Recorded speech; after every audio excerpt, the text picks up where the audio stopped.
घुमाई देबो के जानू की घोड़ा मेला घुमाई देबो के जानू झाझा के मेला।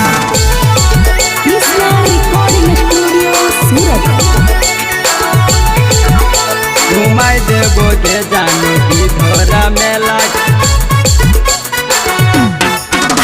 घुमाई देबो के जानू की घोड़ा मेला घुमाई देबो के जानू झाझा के मेला। सज धज के अइहा जानू घरा से अकेला सज धज के अइहा जानू घरा से अकेला घुमाई देबो के जानू जमुई के मेला घुमाई देबो के जानू जमुई के मेला।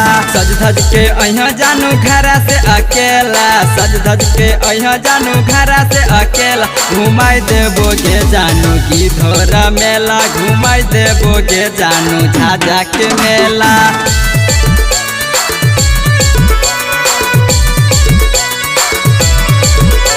घुमाई देबो के जानू की घोड़ा मेला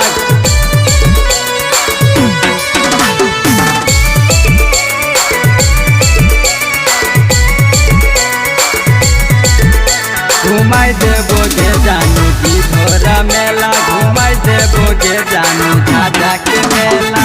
चौमिन खिलेबो तोरा ठंडा पिलबोगे तारा माटी पर साथे बैठबोगे तारा माटी पर साथे बैठबोगे। चौमिन खिलेबो तोरा ठंडा पिलबोगे तारा माटी पर साथे बैठबोगे।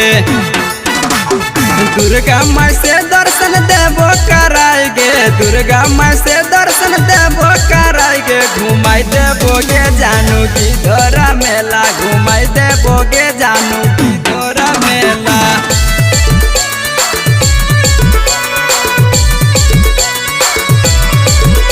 घुमाई देबोगे जानू की धोरा मेला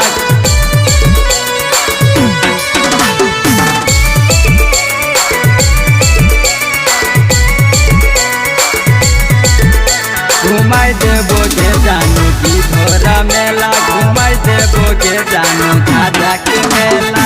सखी सहेली से रहत हट के फोटो खींचबै गे झुलुआ पर सट के फोटो खींचबै गे झुलुआ पर सट के। सखी सहेली से रहत हट के फोटो खींचबै गे झुलुआ पर सट के। नंदन कपिलवा तरह कोला भर गे सुनील रंजितवा तरह कोला भर गे घुमाई देबोगे जानू बेलर के मेला घुमाई देबोगे जानू बड़वा के मेला।